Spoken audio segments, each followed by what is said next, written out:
Hello friends, कैसे हैं आप सब। फ्रेंड्स, आज की ये वीडियो बहुत स्पेशल होने वाली है, एक बहुत ही स्पेशल एक्टर के बारे में।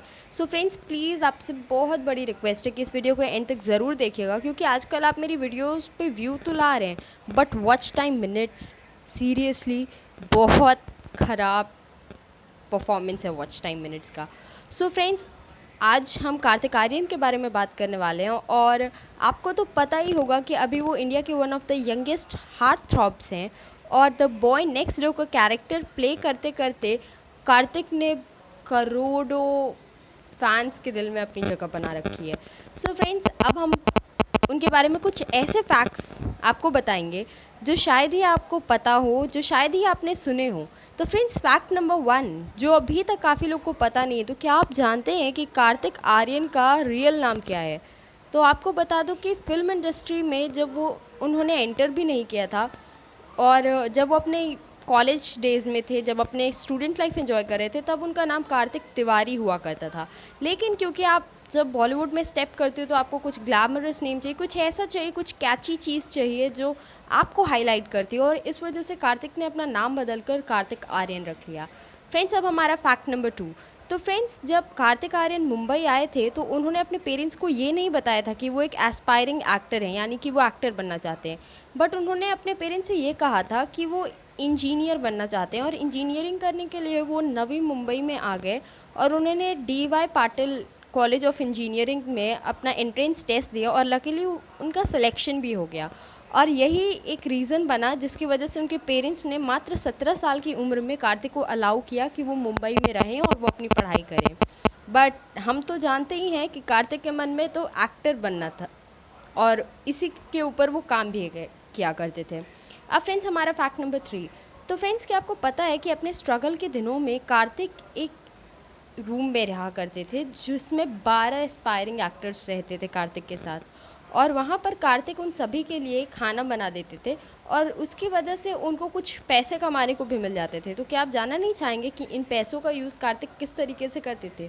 तो कार्तिक ट्रैवलिंग में उन पैसों का यूज़ करते थे, क्योंकि जहाँ भी, जैसे वो नवी मुंबई में रहा करते थे और जो ज़्यादातर ऑडिशंस होते थे वो बॉम्बे में होते थे, जहाँ आने में उनको लगभग 2-2.5 घंटे लग जाते थे और ट्रांसपोर्टेशन के लिए काफ़ी पैसे लगते हैं मुंबई में। आप जानते ही हैं कि मुंबई कभी नहीं सोती और यही कारण है कि वो इंडिया की कुछ सबसे महंगी सिटीज़ में से एक है। सो फ्रेंड्स, अब हमारा फैक्ट नंबर 4। तो फ्रेंड्स, जब कार्तिक पहली बार मुंबई आए तो वो सबसे पहले कहाँ गए होंगे, आपको क्या लगता है। तो फ्रेंड्स, मैं आपको बता दूं कि सबसे पहले वो शाहरुख खान के मन्नत के बाहर गए, जो कि बैंड स्टैंड में है बांद्रा के। और वहाँ पर जाकर वो शाहरुख खान का करोड़ों फैंस की तरह इंतज़ार कर रहे थे और तभी शाहरुख खान अपनी गाड़ी में बाहर निकले और वो अपने फैंस को वेव कर रहे थे। और उसी दौरान कार्तिक की नज़रें 1 सेकंड के लिए शाहरुख खान से टकराई और कार्तिक ने अपने मन में ये ठान लिया कि अब तो मैंने अपने आइडल, जो कि तब एक्टर बने जब इतने सारे मौके भी नहीं हुआ करते थे, इतनी फिल्में भी नहीं बना करती थी, तो अब तो मुझे एक्टर ही बनना है और मैं इस चीज़ को अपना 100% दूंगा। फ्रेंड्स, अब फैक्ट नंबर 4। तो क्या आप जानते हैं कि कार्तिक आर्यन एक वेजिटेरियन है। हाँ, आप हैरान मत होइए, क्योंकि आपको तो पता ही और हम सबको ही पता है कि मोस्ट ऑफ द जो एक्टर्स होते हैं वो प्रोटीन रिक्वायरमेंट की वजह से, डिफरेंट मसल बिल्डिंग्स की वजह से अपनी वेजिटेरियन वाली डाइट मेंटेन नहीं कर पाते हैं और उनको नॉनवेज खाना ही पड़ता है। बट कार्तिक वेजिटेरियन इसलिए नहीं है कि उनके पेरेंट्स चाहते हैं या कोई और रीज़न, बट उसका कारण ये है कि एक बार कार्तिक ने एक ऐसा वीडियो देखा जिसमें उन्होंने देखा कि जानवरों को बहुत ही ब्रूटली मार दिया जाता है सिर्फ उनके मीट के लिए, और ये चीज़ कार्तिक को बर्दाश्त नहीं हुई, तो इसलिए उन्होंने सोचा कि अब से वो वेजिटेरियन ही रहेंगे। अब फ्रेंड्स, आपको पता है कि कार्तिक की फेवरेट सब्जियां क्या है। आलू, भिंडी और लौकी। अब हमारा फैक्ट नंबर 5।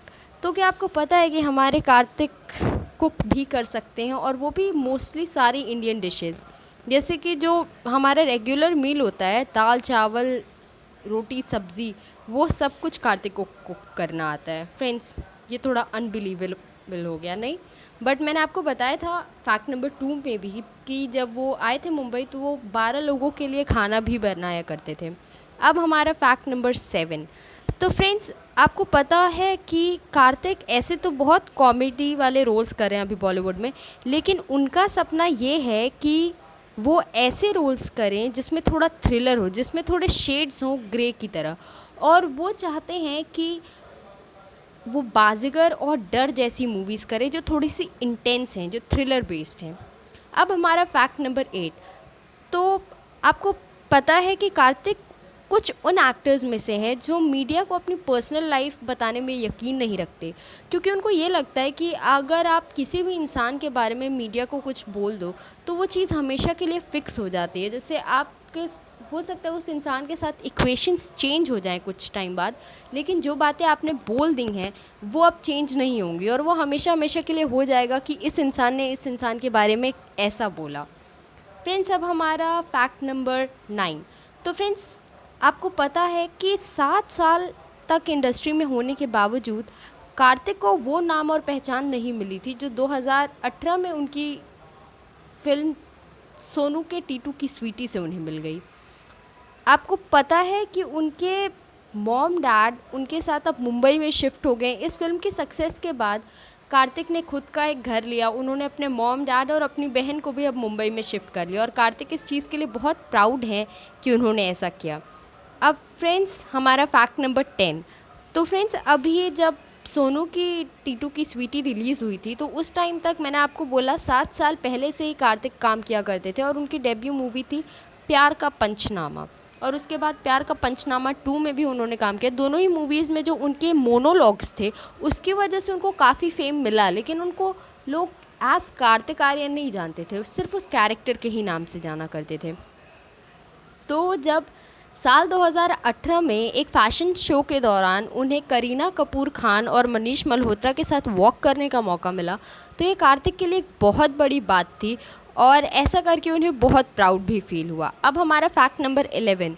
तो आपको पता है कि जब वो स्ट्रगल किया करते थे और जब उनके पेरेंट्स को ये बात पता नहीं थी कि कार्तिक मॉडलिंग में है, तब तक कार्तिक 3 सालों तक ऐसे ही हर जगह ऑडिशन देने जाया करते थे, और इस वजह से उनको वो टाइम नहीं मिलता था कि प्रॉपर तैयार हो पाएँ। तो वो क्या करते थे कि एक जगह से दूसरी जगह में जब वो ट्रैवल किया करते थे तो बैग में कुछ एक्स्ट्रा सेट्स ऑफ क्लोथ्स रख लिया करते थे, और जहाँ पर भी उनको एक लोकल वॉशरूम दिख जाता था तो फिर नेक्स्ट ऑडिशन पे जाने से पहले वो वहाँ पर चेंज करते थे अपने क्लोथ्स। अब फ्रेंड्स, हमारा फैक्ट नंबर 12। तो आप जानते ही होंगे कि मोस्टली जब लोगों को एक्टर बनना होता है तो वो ऐसा करते हैं कि अपनी पोर्टफोलियोज़ बनवाते हैं, लेकिन जब कार्तिक आए थे मुंबई तो उनके पास इतने पैसे नहीं थे, तो इस वजह से उन्होंने अपने कॉलेज की पिक्स को ही डायरेक्टर्स को भेजा, कास्टिंग डायरेक्टर्स को, और उनकी ऐसी ही एक पिक्चर की वजह से उन्हें प्यार का पंचनामा, जो उनकी डेब्यू मूवी थी, वो मिल गई।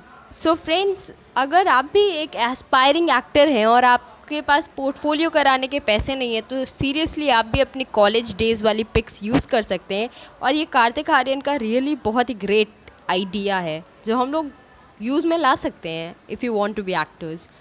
फ्रेंड्स, अब चलते हैं हमारे फैक्ट नंबर 12 की तरफ।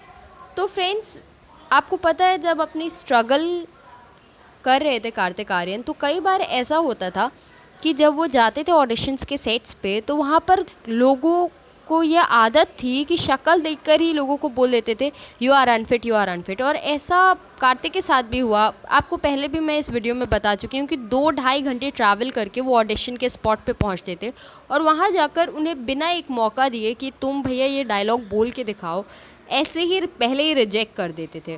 और ये जब ऐसा होता था तो सीरियसली कार्तिक का हार्ट ब्रेक हो जाता था, बट वो बिना कुछ कहे ये सोच के वहाँ से निकल जाते थे इट्स योर लॉस। अब हमारा फैक्ट नंबर 14। सो फ्रेंड्स, अभी मैंने आपसे बात की रिजेक्शंस, तो एक इंटरव्यू में जब कार्तिक से पूछा गया कि आपकी लाइफ में लो पॉइंट्स रहे हैं, तो कार्तिक ने बताया जब उन्हें रिजेक्ट किया जाता था वो भी बिना एक चांस दिए कि मैं एक डायलॉग बोल के दिखाऊं कि मैं डिज़र्विंग हूँ या नहीं, इसके बिना ही लोग मुझे रिजेक्ट कर देते थे। और उस टाइम तो मैं बोल देता था कि इट्स योर लॉस, लेकिन जब मैं घर आता था तो जब ऐसा फ्रीक्वेंटली हो जाता था मेरे साथ मुझे बहुत लो फील होता था, और इस वजह से मैं बहुत डाउन फील करता था। लेकिन कभी भी मैंने अपना एक्टर बनने का सपना गिव अप नहीं किया, क्योंकि मुझे लगता था कि मेरा कुछ हो सकता है इस इंडस्ट्री में। फ्रेंड्स, अब फैक्ट नंबर 14। तो सालों के स्ट्रगल के बाद फाइनली कार्तिक ने ये फैसला किया कि वो एक एक्टिंग स्कूल ज्वाइन करेंगे और एक्टिंग सीखेंगे। तो उन्होंने क्रिएटिंग कैरेक्टर्स नाम का एक स्कूल ज्वाइन किया और तब जाके उन्हें एक्टिंग के बहुत बेसिक्स जैसे कि कैमरा मैन, कैमरा पोजीशंस कैसे फेस रखते हैं, ये सब डिटेलिंग्स पता चली। अब फैक्ट नंबर 16। फ्रेंड्स, एक और इंटरव्यू में उनसे पूछा गया था कि आप क्या मतलब पैसों को देख के अपने कैरेक्टर्स लेते हैं कि अभी कॉमेडी मूवीज़ चल रही है मेरी बॉक्स ऑफिस पे तो मैं अभी कॉमेडीज़ ही कर लेता हूँ या ऐसा कुछ। तो कार्तिक का एक बहुत अच्छा जवाब आया कि I am a greedy actor but I am not a greedy person. तो इस चीज़ से कार्तिक ये कहना चाहते थे कि मैं वो रोल्स लेता हूँ जो मुझे थोड़ा चैलेंज करे, जो मुझे इंटरेस्टिंग लगे, बट मैं पैसों के लिए अच्छे रोल्स को सैक्रिफाइस नहीं कर सकता।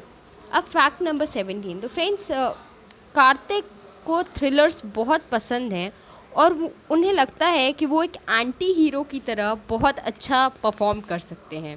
अब फैक्ट नंबर 18। तो फ्रेंड्स, क्या आपको पता है कि कार्तिक आर्यन के 2 फेवरेट एक्टर्स कौन से हैं बॉलीवुड में? तो वो है शाहरुख खान और फैक्ट नंबर 19। तो फ्रेंड्स, आपको पता है कि कार्तिक आर्यन की फेवरेट मूवीज़ कौन कौन सी हैं? चलिए मैं आपको बता देती हूँ, बदलापुर और अंधाधुन। क्योंकि इन मूवीज़ में कार्तिक को खुद लगता है कि अगर ये उन्हें भी ऑफ़र किया गया होता तो डेफिनेटली वो इतनी अच्छी मूवीज़ में खुद भी काम करना चाहते। हमारा फैक्ट नंबर 20। तो फ्रेंड्स, आपको मैंने बताया कि प्यार का पंचनामा 2 में जब उनका सिलेक्शन हो गया तो 6 महीने तक ऑडिशंस तब भी चलते रहे कि एकदम परफेक्ट है ये कैरेक्टर कि नहीं। उसके बाद कार्तिक ने फाइनली अपने पेरेंट्स को बताया कि मैं एक एक्टर बनना चाहता हूँ। फिर फ़ोन पे उनकी माँ बहुत रोई धोई कि तूने पहले क्यों नहीं बताया ये वो। और जब कार्तिक ने अपने पेरेंट्स को ये बता लिया उसके कुछ ही टाइम बाद उनकी मम्मी और उनकी मासी मुंबई आ पहुंची। उन्होंने हर एक डायरेक्टर से मुलाकात की और ये पता लगाया कि उनका बेटा सेफ़ हैंड्स में है कि नहीं, और लकीली वो सेफ़ हैंड्स में ही थे। फाइनली उनकी मासी तो चली गई लेकिन 2 हफ्तों तक कार्तिक की मम्मी उनके साथ ही थी ताकि वो इंश्योर करे कि उनका बेटा सही तरीके से रहे। और उसके बाद वो अपने घर गई और देखिए आज कार्तिक की मेहनत की वजह से उन्होंने मुकाम हासिल कर लिया इस बॉलीवुड इंडस्ट्री में। सो फ्रेंड्स, होपफुली आपको ये वीडियो अच्छी लगी होगी। प्लीज़ इस वीडियो को लाइक कर दीजिए, चैनल सब्सक्राइब कर लीजिए। और आप वीडियो सब्सक्राइब चैनल सब्सक्राइब करिए ना करिए पर प्लीज़ नोटिफिकेशन बेल ऑन कर लीजिएगा। So friends, thanks for watching and that's all for today. But कल इससे भी एक अच्छे टॉपिक पे मैं वीडियो लाऊंगी।